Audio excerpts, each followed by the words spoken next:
Bonjour à tous et bienvenue pour notre webinaire consacré au Covid-19 restructuration d'entreprise.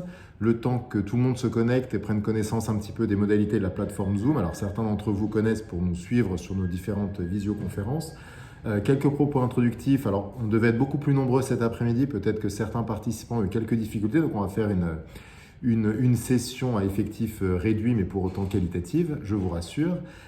Quelques mots d'introduction pour les personnes qui ne connaissent pas le cabinet. Donc, je me présente en deux mots. Valérie Abdou, avocat, droit du travail, droit de la sécurité sociale, droit pénal du travail. Nous avons initié des cycles de visioconférences depuis le début de la période de confinement sur différents thèmes associés au Covid.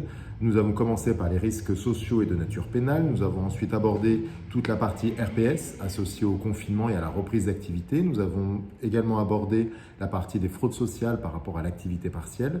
Et aujourd'hui, la thématique que nous vous proposons d'animer sur une durée d'1 heure est associée aux restructurations d'entreprises et au licenciement économique à la lumière de la période actuelle que certains qualifieraient de propice aux restructurations et aux ruptures de contrat. Donc aujourd'hui, la finalité de notre actualité, c'est de dresser un petit panorama des différentes mesures qui existent en matière de restructuration d'effectifs, qu'elles soient associées à des difficultés économiques ou une sauvegarde d'activité ou non, et on verra d'autres procédures qui sont un petit peu détachées de cette thématique-là, et de balayer les jurisprudences en lien avec les difficultés économiques, sauvegarde de compétitivité, pour voir un petit peu comment elles pourraient s'appliquer, puisqu'on a une incertitude sur ce raisonnement par analogie, comment elles pourraient s'appliquer à la période de confinement actuelle. Alors, en propos introductifs, et toujours pour permettre aux derniers participants et retardataires de se joindre à nous, quelques chiffres. Pour ceux qui nous suivent habituellement, nous commençons toujours par quelques chiffres. Ça permet un petit peu de mettre le cadre dans le cadre de cette session. Alors, premier élément, ce niveau européen. La Commission européenne a estimé entre moins 8 et moins 9% la réduction du PIB sur l'année 2020. C'est une moyenne. Certains pays, dont la France, ont peut-être une réduction d'activité moindre ou plus importante, mais c'est une réduction qui est partagée, en tout cas au niveau européen. Au niveau national, un pourcentage ou deux pourcentages, à mon sens, qui est important de relever par rapport à la thématique d'aujourd'hui. 22% des entreprises qui ont été sondées envisageaient des licenciements économiques. Le panel représentait à peu près entre 1800 et 2000 entreprises. 22% de ces entreprises envisageaient des ruptures motivées par des difficultés de nature économique. Et dans ces 22%, c'était sur une période de 3 mois, certaines entreprises envisageaient près de 20% de réduction des effectifs. Donc on est loin du licenciement individuel ou du licenciement isolé. On serait plus dans des restructurations massives et malheureusement, effectivement, des licenciements économiques en nombre important. Il ne nous a pas par ailleurs échappé, et c'est aussi l'intérêt et la raison pour laquelle nous soumettons cette thématique dans le cadre de nos visioconférences, que le discours politique et médiatique a évolué. Vous vous en souvenez, les premières allocutions du président Macron faisaient état d'un soutien de l'activité économique et indirectement de l'emploi. Vous vous souvenez de cette phrase en disant « quoi qu'il en coûte, l'emploi et l'activité économique seront soutenus ». Aujourd'hui, en tout cas il y a quelques jours, 2 jours je crois, dans le cadre de son allocution télévisée, le président Macron a évoqué clairement et sans embâge les termes de faillite et de licenciement économique massif. Ça ne veut pas dire, parce que le président les a abordés, qu'ils seront nécessairement licites d'un point de vue de la jurisprudence. Ce n'est pas parce qu'il y a un traitement médiatique et un traitement économique actuel qui peut être effectivement en faveur de restructuration, en faveur d'une caractérisation de difficultés économiques ou d'une nécessité de sauvegarde de la compétitivité que, automatiquement, les licenciements seront validés. Raison pour laquelle il est intéressant aujourd'hui pour nous de vous soumettre et de vous rappeler les différentes procédures et surtout qu'est-ce que la jurisprudence entend par difficulté économique, par cadre d'appréciation des difficultés ou de la sauvegarde de compétitivité, pour vous permettre d'apprécier si vous êtes dans cette hypothèse-là, ou à l'inverse, et dans l'avenir, être en capacité d'anticiper les bonnes décisions. Toujours dans l'introduction, et pour clore cette introduction, nous avions abordé dans une session, sauf erreur en lien avec le risque pénal et le risque social associé au Covid-19, la notion de force majeure, puisqu'il y avait un arrêt de la Cour d'appel de Colmar, qui n'était pas nécessairement en lien avec la problématique de droit du travail, mais qui était en lien avec une rétention administrative, mais qui avait caractérisé l'existence d'un cas de force majeure associé à la période de Covid. Là aussi, je me permets de l'évacuer dans le cadre de l'introduction. La période actuelle que nous traversons n'est pas un cas de force majeure qui pourrait justifier d'un licenciement pour motif économique.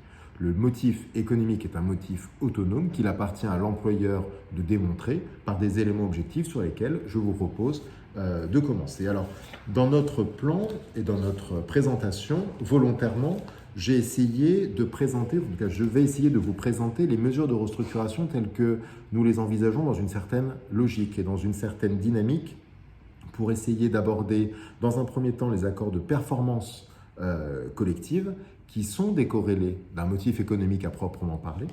Donc, accord de performance collective, nous allons ensuite glisser au fur et à mesure vers des ruptures conventionnelles collectives qui se détachent là encore de la motivation économique mais qui vont quand même dans le sens d'une réduction, d'une restructuration des effectifs. Suite à la rupture conventionnelle collective, nous allons envisager les plans de départ volontaires, qu'ils soient autonomes ou qu'ils soient mixtes, avec des PSE. Et enfin, nous terminerons par le licenciement économique à proprement parler. Alors, je ne vais pas faire la distinction du licenciement économique inférieur à 10 salariés sur 30 jours ou du licenciement de plus de 10 salariés, puisque vraiment ce qui nous intéresse aujourd'hui, c'est vraiment la motivation économique et pas tant la procédure. Cette thématique aujourd'hui, on la limite à 1 heure parce que c'est le format du webinaire que nous avons choisi de façon régulière. Clairement, ce thème pourrait nous occuper une demi-journée, voire même une journée. L'idée est d'être synthétique sur les problématiques et de vous donner les premiers éléments de raisonnement, les clés de raisonnement pour pouvoir prendre les décisions. J'accepte les derniers retardataires par rapport à la visio, c'est pour ça que il y a quelques phrases qui étaient plus longues que d'habitude. Est-ce que tout le monde m'entend pour pouvoir initier à l'issue de cette introduction, cette session sur les restructurations et licenciements économiques? C'est bon pour tout le monde? Je ne sais pas si Lise, vous avez déjà des sollicitations, des problématiques techniques ou si c'est bon pour vous? C'est tout. Parfait. Donc n'hésitez pas encore une fois à prendre la parole, vous activez votre micro et vous avez la possibilité d'interagir, d'intervenir ou de poser des questions sans aucune difficulté. Pour ceux qui n'ont pas participé aux autres visioconférences, je vous rappelle que systématiquement nous formalisons ensuite un article au terme duquel vous retrouvez nos références jurisprudentielles et notre raisonnement, puisque clairement il y a une conception subjective de la matière. Nous ne défendons que des entreprises, c'est le positionnement du cabinet. Donc forcément, dans l'interprétation des jurisprudences et des positions de défense, eh bien, il y a un parti pris à titre personnel que j'assume. Alors, sur le premier point, et c'est ce que j'évoquais dans le cadre de mon annonce de plan, les accords de performance collective. Alors, on n'est pas à proprement parler dans le licenciement économique, pour autant, j'estime qu'on est déjà dans un schéma de restructuration. Restructuration, pourquoi? Parce qu'on est déjà dans un schéma négocié. Ça, c'est le cadre de l'accord de performance collective. Le cadre est un accord d'entreprise, soit négocié avec un délégué syndical, enfin un ou plusieurs délégués syndicaux, dans un schéma de signature et d'accord majoritaire, ou à l'inverse avec les représentants du personnel. Sur les modalités de signature, il n'y a pas de particularité. Les particularités sont les suivantes. C'est que l'accord de performance collective, lorsqu'il est signé, va d'une certaine façon s'imposer aux salariés. Pourquoi il s'impose aux salariés? Sur 3 thématiques sur lesquelles je reviendrai, mais en synthèse et pour comprendre le mécanisme, c'est que l'accord va être négocié avec les représentants du personnel et ou les partenaires sociaux, et que si le salarié refuse ce qui est une modification finalement de son contrat de travail, eh bien il y aura une rupture du contrat, non pas pour faute, non plus pour motif économique, mais un motif tiré de l'application de l'accord collectif qui a été signé dans l'entreprise. Donc on n'est pas sur un motif économique, mais pour autant on est sur une mesure de restructuration des effectifs par rapport, et c'est la finalité en tout cas de l'ordonnance du 22 septembre 2017 par rapport à cette création, de pouvoir lier le fonctionnement de l'entreprise par rapport à sa capacité de production. 3 thématiques peuvent être portées par un accord de performance collective. Vous avez en premier lieu la durée du travail. Deuxième élément, je reviendrai après, mais durée du travail. Deuxième élément, la rémunération. Troisième élément, la mobilité.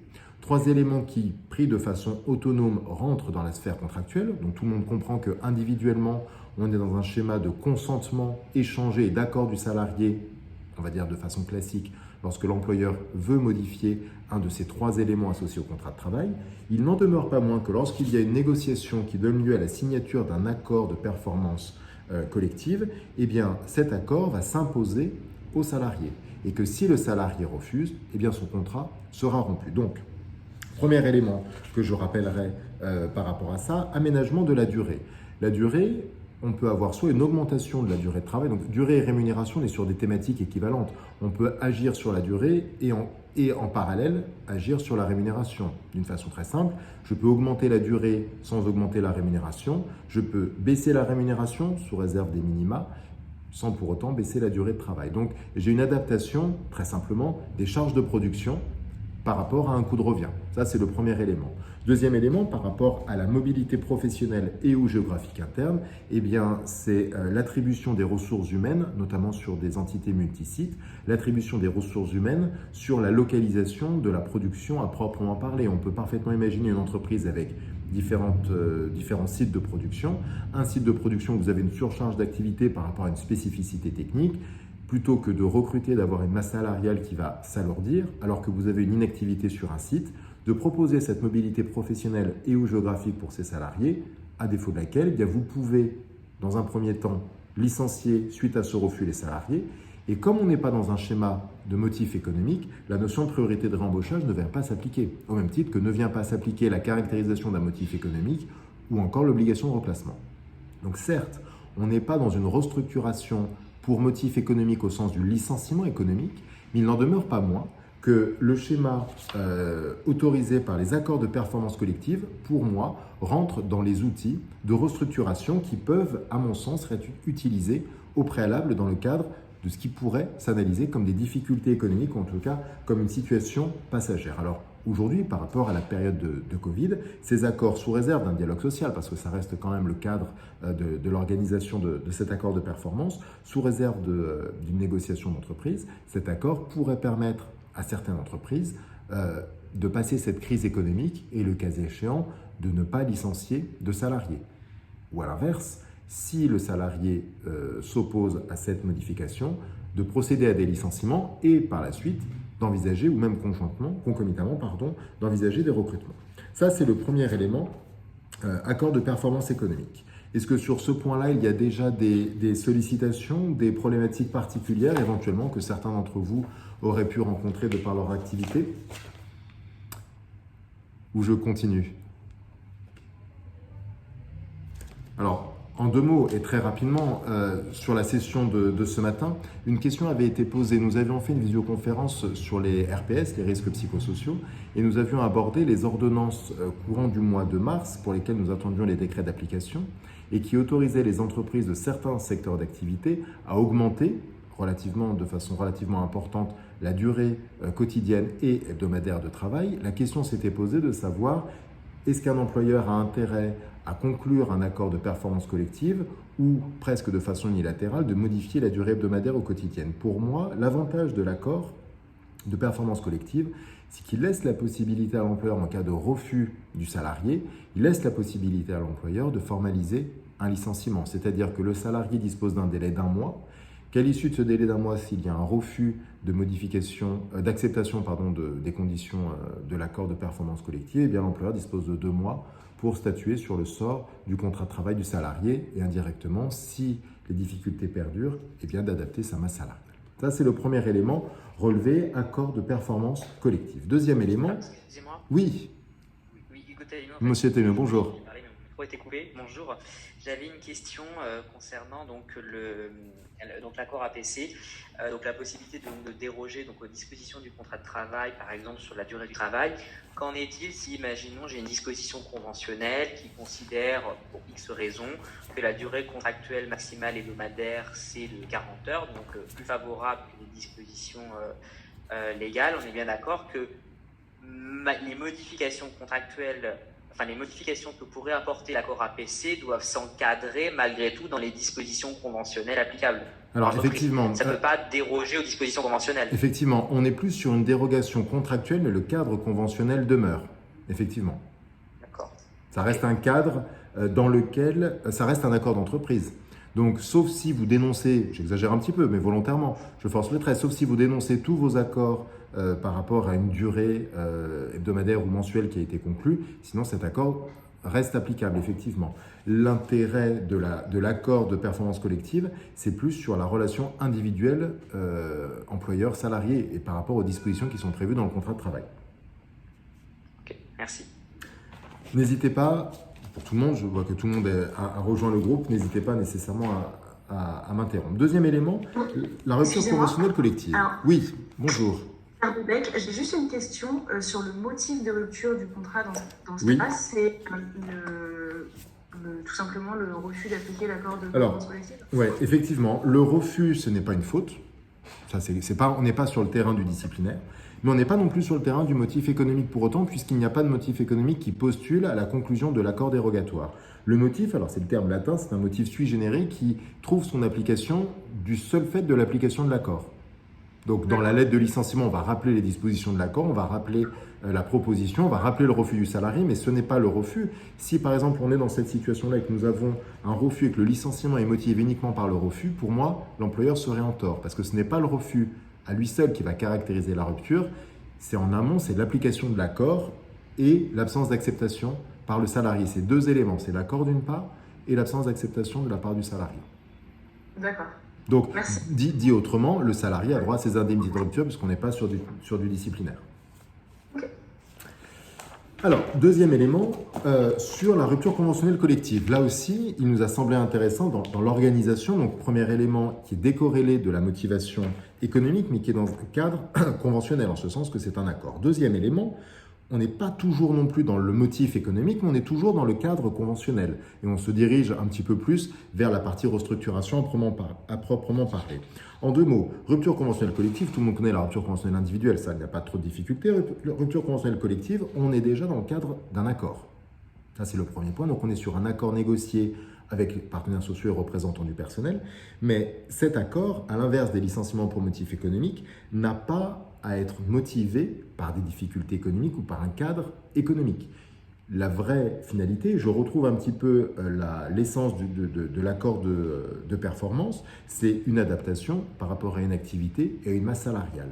Mais dans les textes, et l'ordonnance du 22 septembre 2017 et du 20 décembre 2017 précise quelles sont les règles issues du Code du travail qui ne s'appliquent pas à la rupture conventionnelle collective. Et en ce sens, elle est plus avantageuse, sous réserve d'un accord, elle est plus avantageuse qu'un licenciement économique. Pourquoi? Premier élément, pas d'existence d'un motif économique pour rompre le contrat. Donc, ce qui veut dire indirectement qu'à partir du moment où l'employeur a négocié son accord avec les représentants du personnel, peu importe la caractérisation de la cause de la rupture, on est sur une rupture d'un commun accord. Deuxième élément qui est intéressant, c'est que toutes les règles propres au licenciement économique collectif ne sont pas applicables. La première, c'est-à-dire qu'il n'y a pas de critère d'ordre de licenciement, puisqu'il n'y a pas de licenciement à proprement parler, donc pas de critère d'ordre, pas d'obligation d'adaptation ni de reclassement. Et surtout, et c'est un point qui est important et qu'on retrouve dans l'accord de performance, il n'y a pas de priorité de réembauchage qui s'applique. Donc on peut parfaitement avoir une rupture conventionnelle collective pour réduire sa masse salariale, mais qui peut être liée aussi à une mutation technologique et en parallèle connaître une embauche sur d'autres postes, sur d'autres compétences et sur un développement économique que les salariés qui ont fait l'objet d'un départ volontaire ne peuvent prétendre au titre d'une priorité de réembauchage. Donc par rapport à ça, on va distinguer la rupture conventionnelle collective des plans de départ volontaires. On va distinguer par rapport à ça, en ce sens qu'il n'y a pas de motif économique. Si maintenant je commence à basculer légèrement sur les plans de départ volontaires, là pour le coup c'est très différent. Pourquoi c'est différent? Tout d'abord le cadre. Un plan de départ volontaire, on n'est pas sur un accord négocié. Le plan de départ volontaire, par ailleurs, lui est motivé par une considération de nature économique, soit des difficultés économiques, soit une sauvegarde de compétitivité, mais j'ai un cadre économique qui n'est pas le même que les ruptures conventionnelles collectives. Mais surtout, on va distinguer les plans de départ volontaire dits autonomes, PDVA, des plans de départ volontaire dits mixtes. Le plan de départ volontaire autonome va ressembler d'une certaine façon à la rupture conventionnelle collective en ce sens que on ouvre un certain nombre de postes au départ volontaire. Donc dans ce cadre-là, c'est de la négociation, puisque alors le minimum, ce sont les indemnités de licenciement, ça tout le monde peut comprendre, mais pour aider au volontariat, tout le monde peut aussi comprendre qu'il y a un geste de la part de l'employeur pour encourager au départ de certains salariés et éventuellement de leur permettre d'avoir des indemnités plus importantes. Il n'y a pas nécessairement de différence avec un plan de départ volontaire autonome, si ce n'est que dans la deuxième catégorie, dans le plan de départ volontaire, je peux avoir un nombre de salariés défini. Et la question se pose de savoir, admettons, j'envisage un plan de départ volontaire de 50 départs. Mais si j'en ai 30, il me reste 20 salariés, je ne dis pas de trop, mais 20 salariés dont moi j'avais envisagé une suractivité, en tout cas un sureffectif, dont il va falloir éventuellement envisager soit une modification du contrat, soit une suppression du poste. Et donc, ces deux motifs participent au licenciement pour motif économique. Et donc, c'est ce qui va caractériser le plan de départ volontaire mixte. Mixte, c'est-à-dire quoi? C'est-à-dire j'ai une première partie qui est consacré au plan de départ volontaire. Donc on ouvre les portes pour une rupture volontaire. Donc on va reprendre un petit peu le schéma de la rupture conventionnelle. Mais s'il n'y a pas assez de salariés qui acceptent volontairement de quitter les effectifs, et bien on bascule sur un schéma PSE, modification de l'emploi, mutation technologique, suppression de l'emploi et donc licenciement économique. Donc retenez ça dans l'évolution, que la rupture conventionnelle collective, on est sur un cadre négocié qui n'obéit pas nécessairement à une motivation économique. Donc sur ça, il n'y a pas de difficulté. Alors, dans la doctrine, on parle d'une restructuration à froid. En ce sens que, on va l'opposer à celle où c'est à chaud, par définition, où les difficultés sont plus présentes. Là, on va les anticiper, mais on les anticipe un petit peu plus, à mon sens, et c'est pour ça que je vous le présente dans ce sens-là, on les anticipe un petit peu plus que l'accord de performance. L'évolution, elle va glisser sur les plans de départ volontaire autonomes, où là, c'est toujours un plan, mais qui va avoir une caractérisation économique. Et puis après, le plan de départ volontaire mixte, où je vais avoir un plan de départ et un PSE. Sur maintenant les plans de départ à proprement parler, quelques observations par rapport à ça. Lorsque je vais avoir un plan de départ uniquement caractérisé par du volontariat, je n'ai pas d'ordre des licenciements dans la mesure où c'est que du volontariat. Je vais retrouver les règles du licenciement économique avec l'instauration du PSE, la consultation des instances, à partir du moment où je vais avoir un PDV, plan de départ volontaire, qui va être mixte. Dans ce cadre-là, l'employeur devra reprendre l'obligation de reclassement, devra reprendre l'obligation d'information d'instance représentative, devra reprendre les critères d'ordre de licenciement et pour les postes qui n'ont pas donné lieu à départ volontaire, envisager effectivement la rupture du contrat. Alors s'était posé la question de salariés dans le cadre de plans de départ volontaire mixte, de salariés qui avaient remis en cause leur départ volontaire au sens qu'ils n'avaient pas bénéficié des critères propres au licenciement qui était survenu dans la deuxième partie du plan. J'espère que tout le monde suit. Deuxième partie du plan qui était consacrée et limitée aux salariés qui n'avaient pas fait l'objet du départ volontaire. Un salarié, dans la première partie du plan, avait dit « bien moi, je n'ai pas bénéficié des critères d'ordre et donc je considère que si les critères d'ordre m'avaient été appliqués, ben, je n'aurais pas été volontaire puisque mon poste n'était pas concerné. » La jurisprudence, dans un arrêt de 2015, a considéré que sur un plan de départ volontaire mixte, je rappelle, c'est-à-dire plan de départ volontaire plus PSE par la suite, dans un plan mixte, les départs volontaires n'étaient pas concernés par les critères d'ordre puisque toute la législation sur la motivation économique et donc sur la législation du licenciement économique, dont les critères de licenciement, ne sont pas applicables à cette partie-là. Par contre, elles sont applicables pour la deuxième partie. Je regarde le temps imparti. Sur le temps imparti, nous sommes bons. Nous allons aborder maintenant, sauf si vous avez des questions complémentaires, au licenciement économique à proprement parler et à la caractérisation du motif économique. Alors, de façon très simple, là encore, on aurait pu passer une matinée sur la partie économique du licenciement. Je rappellerai les grandes lignes et les grands principes. Premier principe, c'est que nous sommes sur un licenciement qui ne doit pas avoir un motif inhérent à la personne du salarié. À l'inverse, qu'est-ce qu'un motif inhérent à la personne du salarié? Tout le monde peut comprendre que c'est du disciplinaire, c'est de l'inaptitude, c'est de l'insuffisance professionnelle, où là, on va avoir effectivement la personne du salarié qui va être concernée, soit par sa situation quant à l'emploi, au sens de l'inaptitude, soit par rapport au respect d'une règle disciplinaire. Là, on n'est pas sur un motif tiré de la personne, on est sur un motif tiré de l'emploi. C'est la première chose qui va caractériser un licenciement pour motif économique, c'est que c'est l'emploi qui va être soit transformé, soit supprimé. Dans le cas de cette suppression ou de cette transformation, au préalable se pose la question de la tentative de reclassement de l'employeur, donc du salarié. Donc là, je suis en amont du licenciement, c'est-à-dire que le licenciement est la dernière étape d'un processus pour tenter de maintenir le salarié dans son emploi, processus qui va être dans un premier temps d'essayer de le reclasser dans un poste équivalent, dans un second temps, l'absence de poste équivalent, en tout cas pour l'employeur, de justifier des démarches de reclassement sur un poste de qualification moindre ou de rémunération moindre, dans l'entreprise ou dans le périmètre du groupe, sous réserve que les emplois et compétences soient permutables. Ça, c'est pour les grandes lignes. Maintenant, une fois que nous avons le cadre et l'incidence, la conséquence du motif par rapport à l'emploi, quelle est la cause? La cause, elle est économique et la cause, elle est visée tant par le code que par la jurisprudence. Il y a 4 causes, alors qu'après on peut dupliquer, mais 4 causes de façon générale. Première cause, difficulté économique. Alors je reviendrai par rapport à la jurisprudence, mais pour que vous ayez une vision d'ensemble. Première cause, difficulté économique. Se posera la question, et on l'appréciera par rapport à la jurisprudence, du périmètre, de l'intensité, de l'importance, de la durée de ces difficultés économiques. Selon qu'on est dans une entreprise monosite ou entreprise appartenant à un groupe, l'appréciation des difficultés sera différente. Premier critère, donc difficulté économique. Deuxième motivation du licenciement économique, la sauvegarde de la compétitivité de l'entreprise.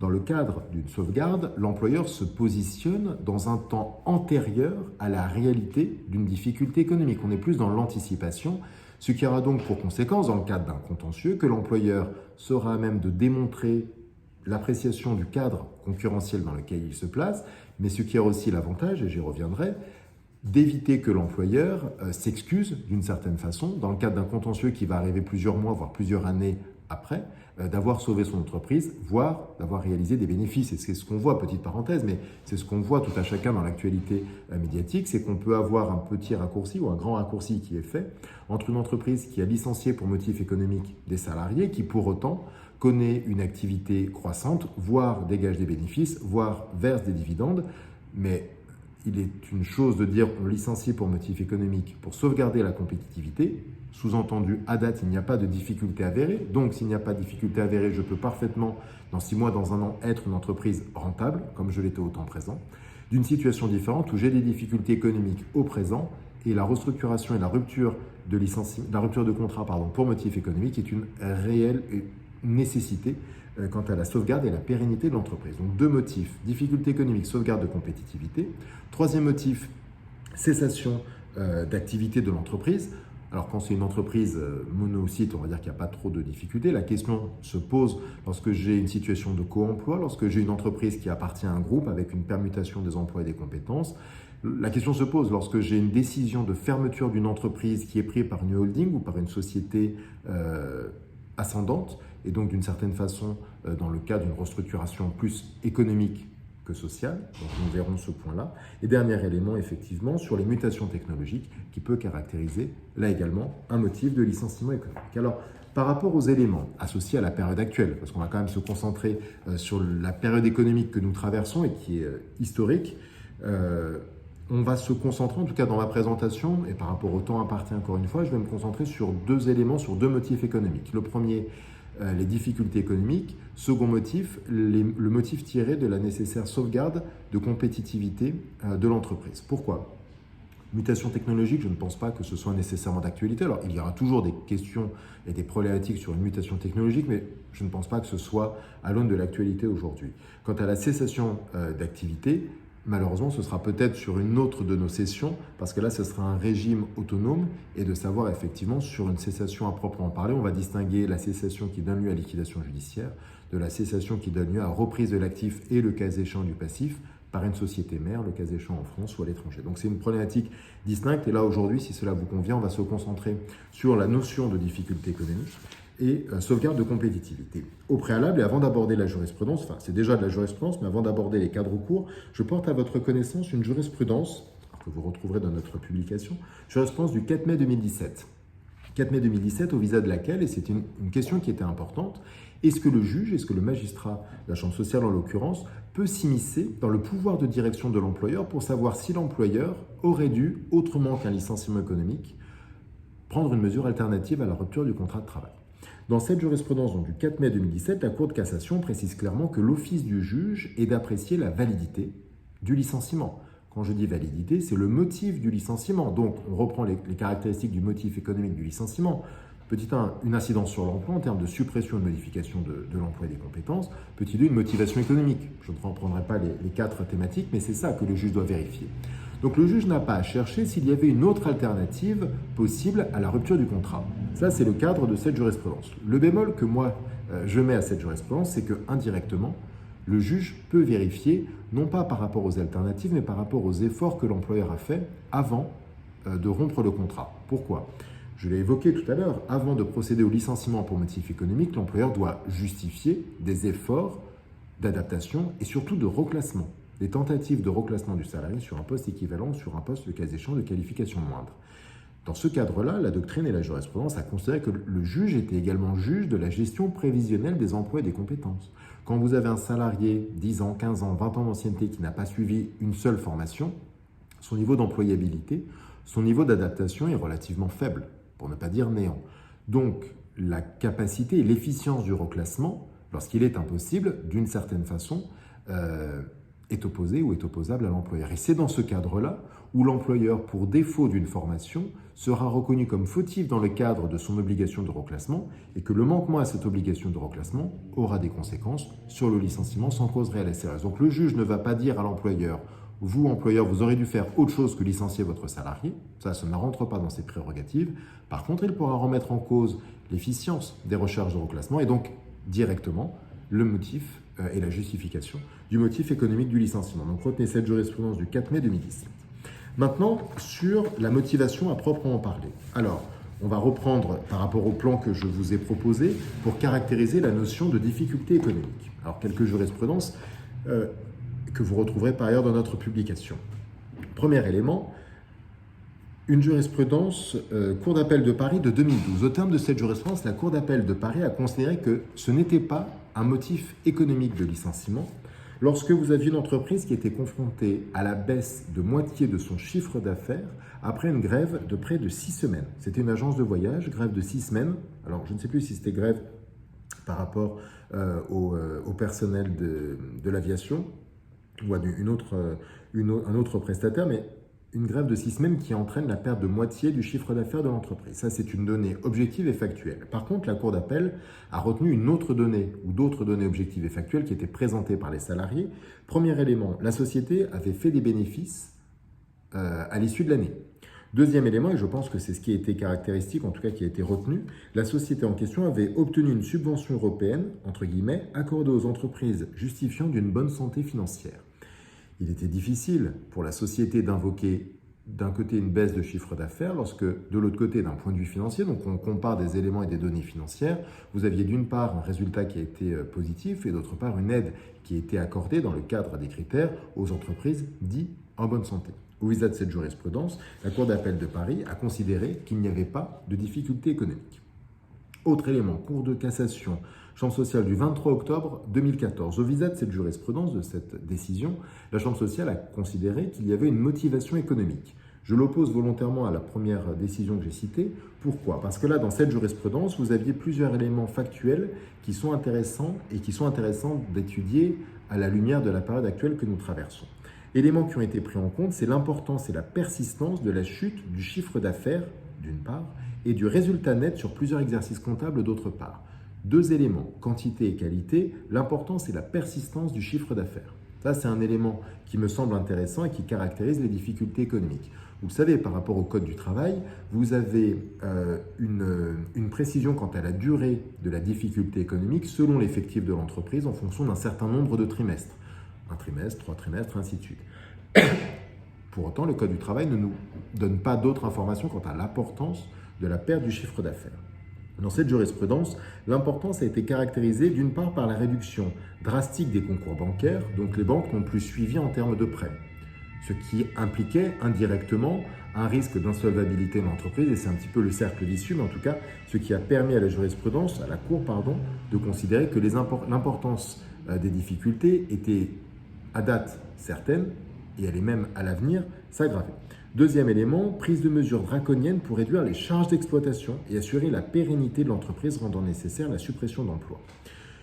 Si j'applique cette jurisprudence à la période actuelle, je vais, à mon sens, distinguer une entreprise qui a bénéficié de l'activité partielle d'une entreprise qui n'a pas bénéficié de l'activité partielle. Pourquoi une entreprise qui a bénéficié de l'activité partielle, pour moi, d'une certaine façon, de par les indemnités perçues, c'est de la comptabilité, mais mathématiquement, avoir un taux de charge inférieur à une entreprise qui n'a pas eu le bénéfice de l'activité partielle. Donc on pourrait imaginer deux entreprises avec des incidences économiques équivalentes en termes de carnet de commandes, en termes de prévisibilité économique, mais pour moi, l'une d'elles, à savoir celle qui a bénéficié de l'activité partielle, aurait, je le crains, des difficultés à convaincre un juge de difficultés économiques quand on a 70%, le cas échéant de sa masse salariale, qui est pris en charge par l'État, sous réserve d'invoquer des difficultés économiques. Et c'est là où on voit l'intérêt et le distinguo à formaliser entre les difficultés économiques, qui doivent, je reprends cette jurisprudence, être importantes et persister dans le temps,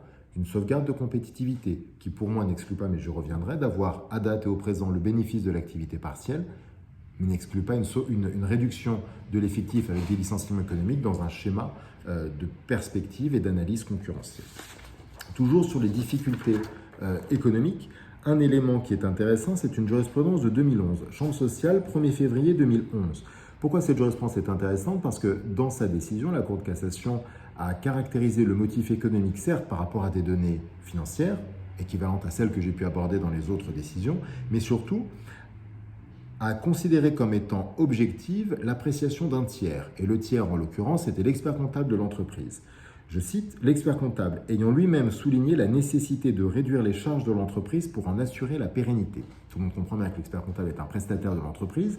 Pour autant, son appréciation des données comptables et financières, qui a conduit à conclure à une réduction de la masse salariale, a été pris en compte par l'entreprise pour justifier de sa décision et également été pris en compte par la juridiction pour justifier du motif économique du licenciement.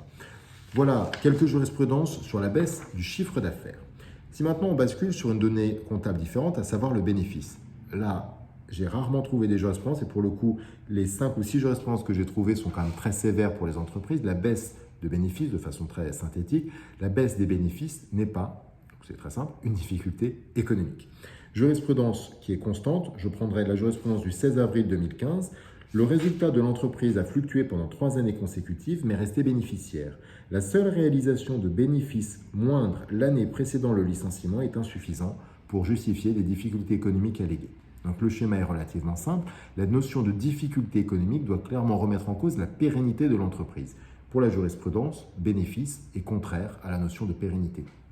On ne nous dit pas est-ce que 1 euro de bénéfice est suffisant ou pas. Pour moi, c'est le plus, le zéro et le moins. À partir du moment où on est au-dessus du zéro, c'est qu'on est bénéficiaire et qu'on n'est pas à même de justifier de difficultés économiques.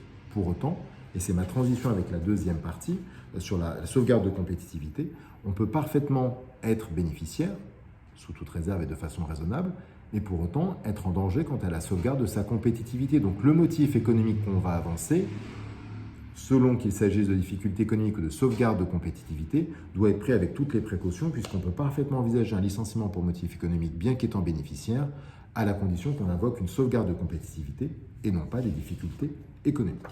Sur l'adaptation des effectifs, et toujours par rapport à la notion de difficulté économique, une jurisprudence de 97, où là la Cour de cassation a considéré que le motif économique était justifié.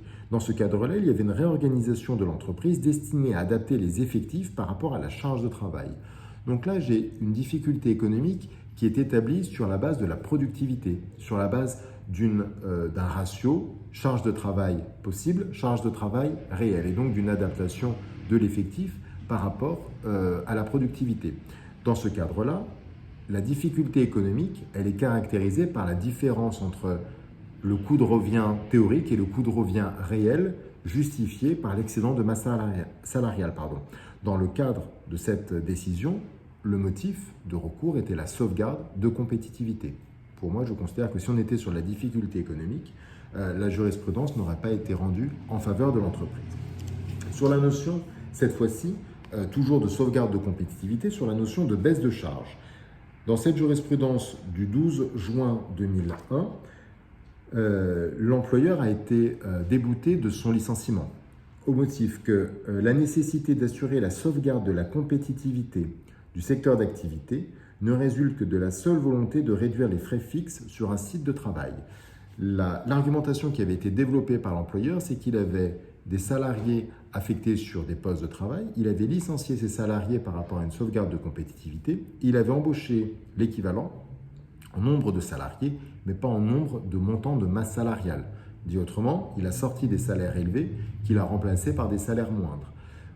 Pour la Cour de cassation, il n'y avait pas nécessairement une incidence en termes de suppression d'emploi, puisque l'emploi a été préservé, et on était uniquement dans une baisse des charges, et que cette baisse des charges est insuffisante pour démontrer une sauvegarde de la compétitivité par rapport à un schéma concurrentiel. Alors maintenant, sur la notion de sauvegarde de compétitivité, la vraie question qui se pose, à l'inverse de la difficulté économique, c'est que la difficulté économique, on est sur une appréciation centrée, c'est-à-dire c'est une appréciation de la situation propre de l'entreprise concernée. Pour la sauvegarde de compétitivité, certes, c'est une appréciation centrée sur la situation de l'entreprise, mais je la compare également à ses concurrents. Au secteur d'activité, le cas échéant, si c'est une entreprise qui appartient à un groupe, à toutes les entités du secteur d'activité. Et donc, l'employeur, dans le cadre du licenciement, devra justifier certes des éléments personnels, mais également des éléments concurrentiels.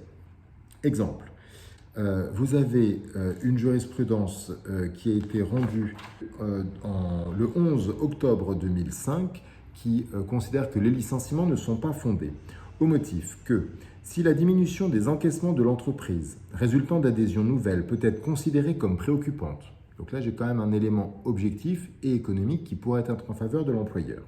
Si l'adoption de conditions de rémunération plus motivantes pour les salariés témoigne d'un souci de bonne gestion, là encore on peut se dire en première lecture, ça part bien pour l'entreprise. Par contre, la nécessité absolue de l'alignement opéré de ces conditions sur celles pratiquées par la concurrence n'est pas établie faute d'études ou d'analyses probantes. Donc dans le cadre de l'appréciation du motif économique tiré de la sauvegarde de compétitivité, la jurisprudence va certes s'attacher à la nécessité des mesures prises en interne, mais va les comparer par rapport à ce que fait la concurrence. Dans ce cadre-là, quand bien même vous avez un motif fondé à l'interne, si vous n'êtes pas en capacité d'établir par des rapports, par des analyses externes, le cadre concurrentiel dans lequel votre entreprise évolue, il y a fort à craindre que le motif économique ne soit pas retenu. Sur la sauvegarde de compétitivité, nous avons d'autres éléments. Nous avons d'autres éléments par rapport à la notion d'emploi. Par rapport à l'adaptation des effectifs, j'ai pu viser une jurisprudence tout à l'heure qui était du mois de décembre 2017, une autre jurisprudence qui est plus ancienne, cette fois-ci par rapport à la suppression des emplois permanents et à la sauvegarde de compétitivité. Jurisprudence du 1er décembre 1999, réorganisation de l'entreprise décidée par l'employeur pour supprimer les emplois permanents et non pour sauvegarder la compétitivité de cette dernière. Donc là, on retrouve une notion économique et non plus seulement sociale quant à la situation de l'entreprise en lien avec la sauvegarde de la compétitivité. Voilà quelques jurisprudences sur la notion de sauvegarde de compétitivité. Est-ce que vous avez des observations ou des questionnements sur cette session avant éventuellement de prendre le temps d'un échange ou de continuer sur quelques jurisprudences puis de clore cette session sur la restructuration et licenciement économique? Lise, peut-être avez-vous de votre côté, vous, centralisé quelques sollicitations? Lise, je ne sais pas si vous m'entendez. Non, rien de mon côté, Valérie. Rien. Est-ce que les différents participants, je m'adresse à vous de façon collective, est-ce que vous avez des sollicitations particulières? J'espère que le son marche, que vous m'avez entendu depuis tout à l'heure. Alors, il nous reste 10 minutes pour nous permettre de clore ces éléments. Maintenant, on va apprécier cette situation à la situation actuelle que nous rencontrons. Par rapport à la situation actuelle de Covid-19, la vraie difficulté, je pense, pour les entreprises actuelles va être de faire le lien et la différence entre ce qui est ou ce que sont des difficultés économiques persistantes et importantes au présent, d'une restructuration et de rupture pour motif économique dans le cadre d'une appréciation de sauvegarde de compétitivité. Vous l'aurez compris, on ne se place pas tant sur l'échelle du temps que sur l'échelle de la charge probatoire sur les mêmes niveaux. En synthèse, la difficulté économique, elle est présente et elle s'apprécie au moment de la prise de décision et à mon sens est exclusive d'une réalisation à brève échéance en tout cas de bénéfices et encore moins de versement de dividendes, c'est le sens des jurisprudences que j'ai pu vous citer.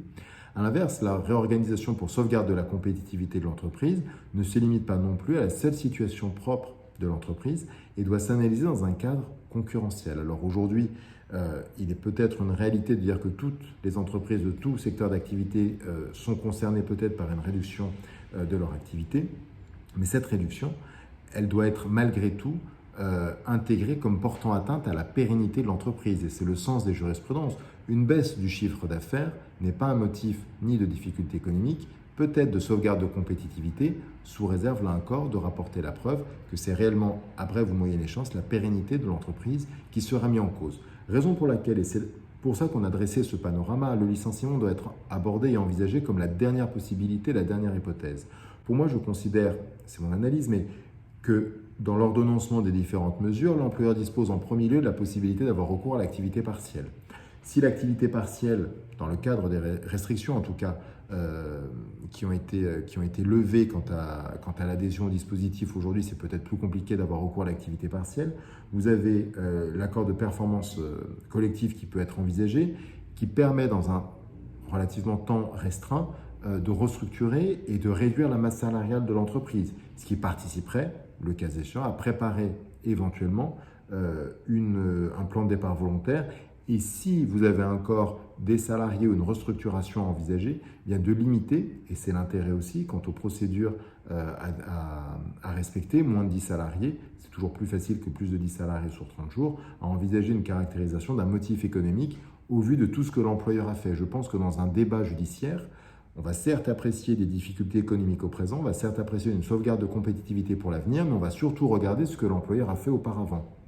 Auparavant, quant à l'emploi, on va étudier la formation et l'adaptation du salarié, mais auparavant, le cas échéant, par rapport aux mesures de restructuration qu'on va lier dans le cadre de notre analyse économique à la situation économique de l'entreprise. Et si on arrive à établir un parallèle entre des départs et une amélioration et un début d'amélioration de la situation économique de l'entreprise, un magistrat pourra parfaitement comprendre que de cette situation, il faut peut-être plus drastiquement formaliser une restructuration ou un redimensionnement des effectifs pour permettre une adéquation entre la production et la masse salariale pour avoir un coût de revient compétitif et donc une pérennité, on va dire, sur le plus long terme de l'entreprise.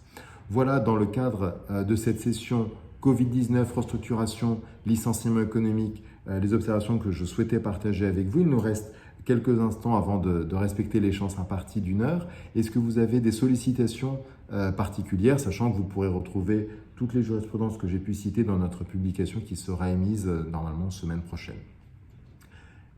Alors, si personne ne prend la parole, je vais me permettre de clore cette session sur deux observations. La première, nous avons fait depuis le début du confinement près de 8 ou 9 sessions de visioconférence, donc c'est une habitude qu'on va prendre malgré la levée du confinement. Les prochaines visioconférences seront, on va se laisser l'été, seront reprises courant du mois de septembre, et dans le cadre de cette reprise, nous avons fait circuler un questionnaire qualité, mais aussi sur les thématiques que nos interlocuteurs souhaitaient voir abordées. Nous allons aborder courant du mois de septembre une thématique en lien avec le harcèlement moral. Alors nous avons abordé il y a un mois une thématique sur les RPS, qui est un petit peu aussi le parallèle de la situation de harcèlement moral, mais nous allons reprendre 1 heure pour refaire un point de la situation jurisprudentielle, de la situation légale en présence sur l'aspect social et pénal de la situation de harcèlement moral. Donc vous recevrez, je vous invite le cas échéant à vous inscrire, une invitation pour participer à cette session sur le harcèlement moral. Et une autre session, et peut-être que vous avez déjà reçu la publication, une autre session est consacrée le 24 juin avec notre partenaire Socotec sur tout ce qui est cancer et maladies professionnelles. Donc on bascule sur un autre terrain que le Covid-19, mais qui a trait au domaine de compétences historiques du cabinet. Donc c'est une présentation à 2 voix, l'aspect toxicologique avec Socotec, l'aspect juridique et contentieuse avec le cabinet, ce qui permettra, le cas échéant, d'avoir une présentation complémentaire sur cette thématique, donc cancer, maladie professionnelle. Une session est déjà prévue pour le 24 juin. Pour le reste, il me reste à vous remercier de votre présence, de votre participation. N'hésitez pas à vous disposer de nos coordonnées pour toute question ou sollicitation complémentaire. Je vous dis à bientôt dans le cadre d'une prochaine session en visioconférence sur la plateforme Teams ou la plateforme Zoom. À très bientôt. Merci.